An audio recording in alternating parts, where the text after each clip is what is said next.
Un garaje en Oklahoma City, 2 disparos de escopeta, un esposo en el suelo de concreto, una esposa con una pequeña herida en el brazo, y una historia sobre 2 hombres enmascarados que desaparecieron en la noche. Así comenzó este caso, pero no así se quedó. Su nombre es Brenda Andrew. Durante más de 20 años, ha sido la única mujer en el corredor de la muerte de Oklahoma. No ha sido ejecutada. Todavía está luchando por su vida, ahora mismo, en los tribunales. Porque aquí está la pregunta con la que nadie puede ponerse de acuerdo. ¿Brenda Andrew fue juzgada por asesinato? ¿O fue juzgada por lo que vestía, con quién se acostaba y qué clase de esposa era? En enero de 2025, 7 jueces de la Corte Suprema examinaron su juicio y dijeron que algo estaba profundamente mal en él. Pero un año después, un tribunal federal dijo que su condena se mantiene de todos modos. Así que esta noche, regresamos a ese garaje. Regresamos a la aventura amorosa, a la póliza de seguro y al juicio que algunos jueces calificaron de injusto. Bienvenidos al canal. Si eres nuevo aquí, suscríbete, porque esta historia aún no ha terminado, y tampoco ha terminado su lucha. Rob Andrew creció en una familia que asistía a la iglesia todas las semanas. Fue criado para ser educado, trabajador y centrado en la familia. Desde muy joven, las personas que lo conocían decían que tenía una idea clara de lo que quería de la vida. Conoció a Brenda Evers cuando ambos eran adolescentes. Se conocieron en una piscina pública de Enid, Oklahoma. Rob era un poco mayor y ya estaba planeando su futuro. Luego estudió publicidad en la Universidad Estatal de Oklahoma. Según personas cercanas a él, decidió desde temprano que Brenda era la mujer con la que quería casarse. Consiguió lo que quería. En junio de 1984, Rob y Brenda se casaron en una iglesia luterana de Enid. Brenda tenía 21 años en ese momento. Los dos construyeron una vida juntos en Oklahoma City. Rob fue ascendiendo en el negocio de la publicidad y tuvo éxito en su carrera. Brenda trabajó en el sector bancario antes de que la pareja formara una familia. Su hija nació en 1990. Un hijo llegó unos años después. Una vez que nacieron los niños, Brenda dejó su trabajo para criarlos. La familia asistía junta a la iglesia, y Brenda posteriormente se convirtió en maestra de escuela dominical. Durante años, esta parecía una familia estable y feliz. Pero para finales de los años 90, el matrimonio estaba teniendo problemas. La pareja intentó recibir terapia matrimonial a través de su iglesia. No logró salvar la relación. En 2001, Brenda solicitó el divorcio. Rob se mudó de la casa familiar. Y en las semanas previas a su muerte, los registros judiciales muestran que intentó retirar a Brenda como beneficiaria de su póliza de seguro de vida. Esa única decisión se convertiría en uno de los detalles más importantes de todo este caso. Brenda Evers creció en Enid, Oklahoma, en un hogar basado en la fe. Su familia asistía regularmente a la iglesia, y según todos los testimonios de las personas que la conocían, era bien educada y respetada en su comunidad. Antes de convertirse en madre, Brenda trabajaba en el sector bancario. Una vez que se casó con Rob y tuvo hijos, se quedó en casa para criarlos. Su comunidad la veía como una dedicada ama de casa. También se volvió activa en su iglesia, y con el tiempo, comenzó a dar clases de escuela dominical. Esa imagen pública comenzó a cambiar en 1999. Ese año, Rob presentó a Brenda a un hombre de su iglesia llamado James Pavat. Pavat tenía unos 40 y tantos años, y se había divorciado recientemente. Trabajaba como corredor de seguros. Las dos familias se hicieron cercanas. Compartían cenas juntos. Brenda y Pavat incluso terminaron dando clases de escuela dominical, uno al lado del otro. Pero en algún momento dentro de esa amistad, comenzó algo más. Brenda y James Pavat iniciaron una aventura amorosa. No permaneció en secreto por mucho tiempo. Los rumores se extendieron por su iglesia, y a ambos se les pidió que dejaran de enseñar. Que les pidieran dejar de enseñar no significaba que la relación hubiera terminado. Aquí es donde la historia pasa de una traición privada a algo mucho más grande. James Pavat, en su trabajo como corredor de seguros, le había vendido a Rob Andrew una póliza de seguro de vida por un valor de $800,000. Brenda fue nombrada como la principal persona que recibiría ese dinero. Una aventura amorosa, una comunidad religiosa y una póliza de $800,000 en el fondo. Esas tres cosas pronto se convertirían en los cimientos de un caso de asesinato. A finales de la década de los 90, el matrimonio de Rob y Brenda Andrew se estaba desmoronando. Intentaron recibir asesoramiento matrimonial a través de su iglesia, con la esperanza de salvar lo que habían construido juntos. No funcionó. En 2001, Brenda tomó una decisión. Solicitó el divorcio. Según personas cercanas a la familia, esto iba en contra de los deseos de Rob. Él no quería que el matrimonio terminara.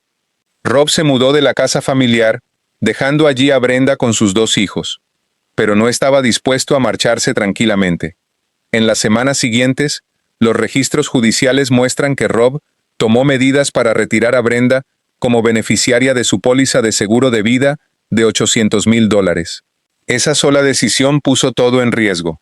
Si Rob tenía éxito, Brenda perdería por completo el acceso a la póliza. Al mismo tiempo, su relación con James Pavatt continuaba. Un matrimonio en crisis, un divorcio pendiente, un novio a escondidas, y ahora, una gran suma de dinero que estaba a punto de quedar fuera de su alcance. A mediados de noviembre de 2001, estas tres presiones estaban aumentando al mismo tiempo, dentro del mismo pequeño círculo de personas. Nadie fuera de ese círculo sabía lo cerca que estaban las cosas de llegar a un punto de quiebre. Lo que sucede después es imposible de creer. Solo había otra persona mencionada en este plan. Su nombre era James Pavatt. Los registros judiciales no señalan a ningún grupo más amplio, ningún asesino a sueldo, ningún cómplice externo. Solo dos personas, unidas por una iglesia, una clase de escuela dominical y una aventura que nunca debió ocurrir. El motivo financiero ya estaba establecido. Una póliza de seguro de vida de $800,000, vendida por el propio Pavatt, que nombraba a Brenda como la persona que recibiría el dinero. El arma tampoco vino de fuera. Según los fiscales, el arma utilizada para matar a Rob Andrew era su propia escopeta, un arma que pertenecía a la víctima y que luego fue utilizada en su contra. Piensa en lo cercano que realmente era este círculo. Un esposo, una esposa, un amigo de la familia que en su momento había ayudado a establecer esa misma póliza de seguro. Personas que habían compartido cenas juntas. Personas que habían enseñado escuela dominical en la misma sala. Este no era un plan construido con desconocidos. Fue construido dentro de un pequeño círculo de personas de confianza que ya conocían en detalle la vida de los demás. Antes de entrar en la noche en que todo cambió, tómate un segundo para darle a me gusta y suscribirte. Este canal existe para contar historias como esta, aquellas en las que la verdad es más complicada de lo que parece al principio. Ahora, volvamos al 20 de noviembre de 2001, la noche en que Rob Andrew entró en ese garaje. Era el 20 de noviembre de 2001, 2 días antes de Acción de Gracias. Rob Andrew condujo hasta la casa que solía compartir con Brenda. Estaba allí para recoger a su hijo y a su hija por el feriado. Debería haber sido una parada sencilla. Entrar y salir, los niños al auto, continuar con el feriado. No sucedió así.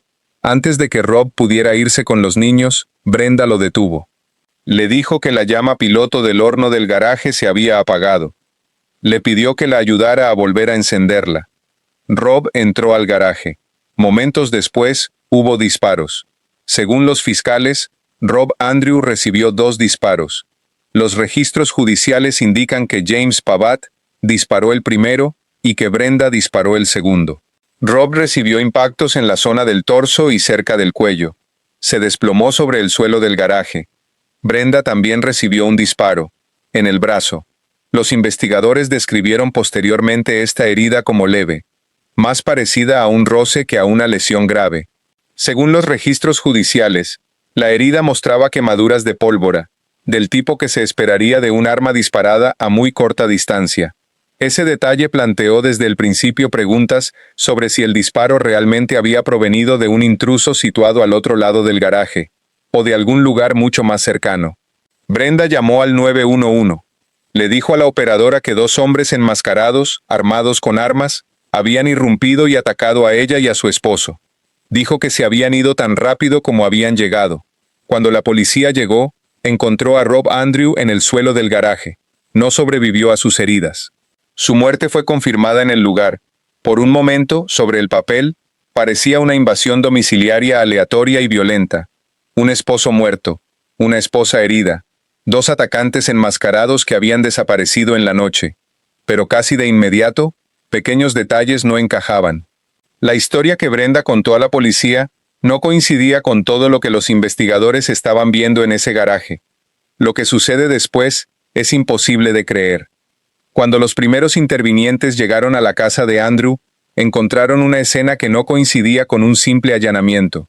Rob Andrew estaba en el suelo del garaje. Le habían disparado 2 veces. Los investigadores comenzaron a documentar la escena de inmediato. Desde el principio, pequeños detalles no encajaban.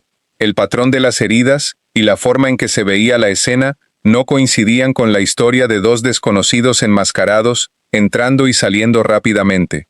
La propia herida de bala de Brenda también llamó la atención. Los registros judiciales la describen como una herida que mostraba quemaduras de pólvora, del tipo causado por un arma disparada a muy corta distancia, no desde el otro lado de un garaje durante un forcejeo con un intruso. La noticia de la muerte de Rob se extendió rápidamente por la comunidad de su iglesia. Las personas que habían conocido a Rob y Brenda durante años, personas que habían compartido con ellos cenas de la iglesia y habían visto crecer a sus hijos, quedaron en estado de shock.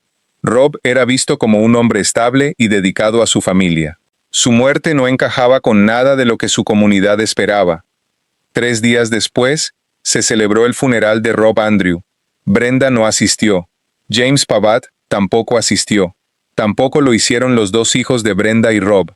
Para cuando los dolientes se reunieron para despedirse de Rob, los 4 ya se habían ido. Mientras los investigadores examinaban más de cerca la escena, la historia de los 2 hombres enmascarados comenzó a desmoronarse. Los detalles no coincidían con lo que estaban viendo, y las sospechas sobre Brenda se hicieron más fuertes con cada día que pasaba. Entonces Brenda, James Pavatt y los 2 niños desaparecieron. Habían cruzado a México. Durante casi 3 meses, los 4 vivieron al sur de la frontera mientras la investigación en Oklahoma City continuaba avanzando. 2 adultos evitando una investigación por asesinato.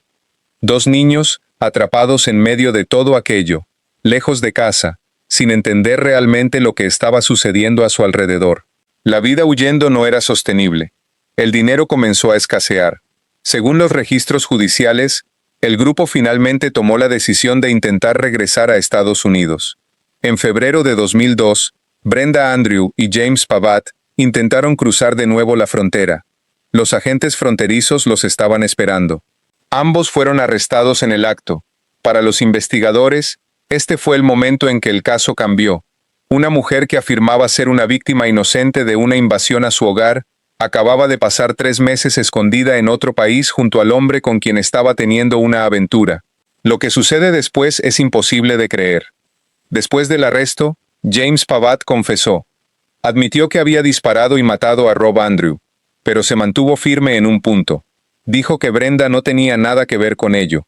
Los fiscales no aceptaron esa versión de los hechos.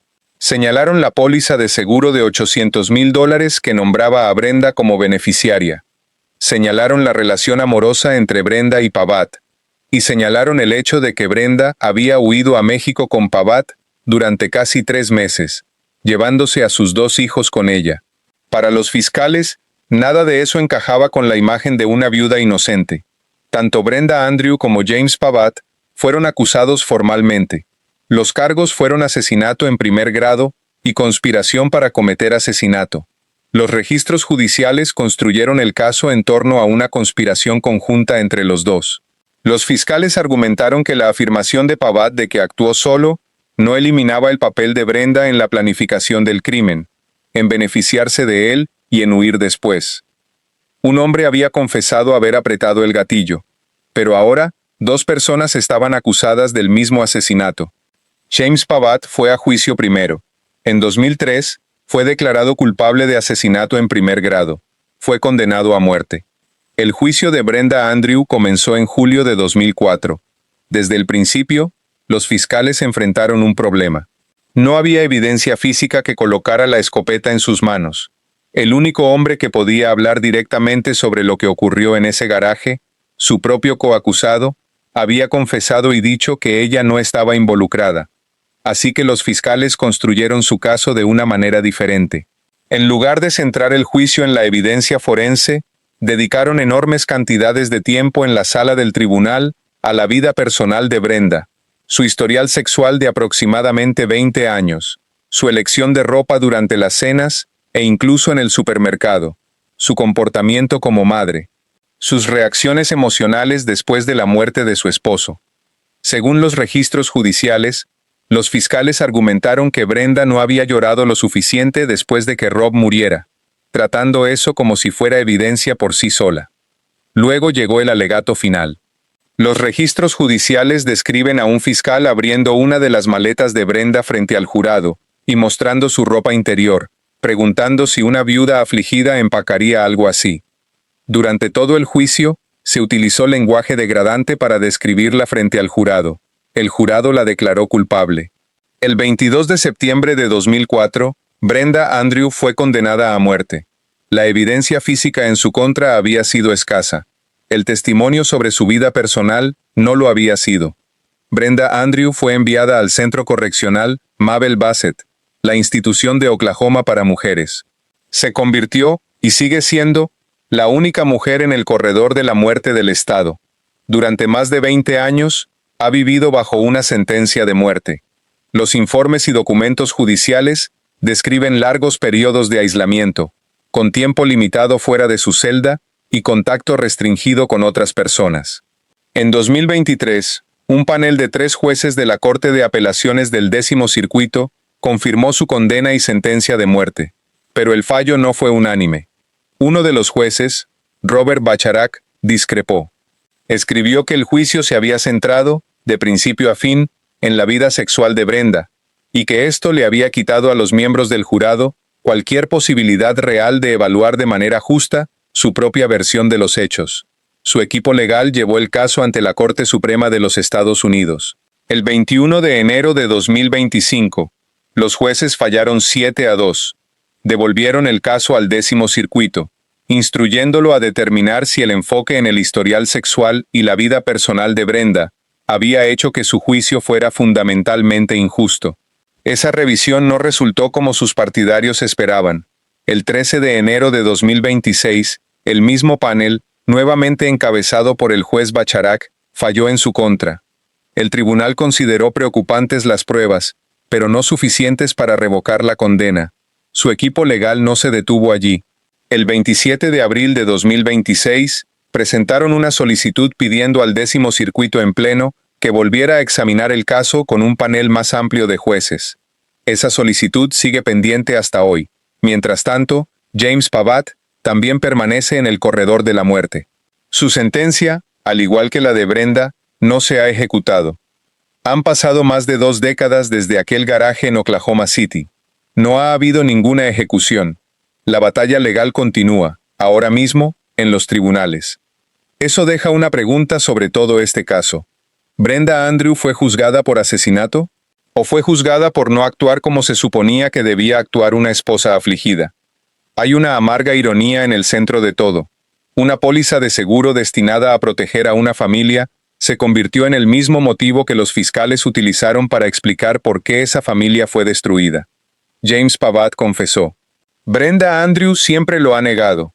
Los tribunales todavía no han dado una respuesta definitiva.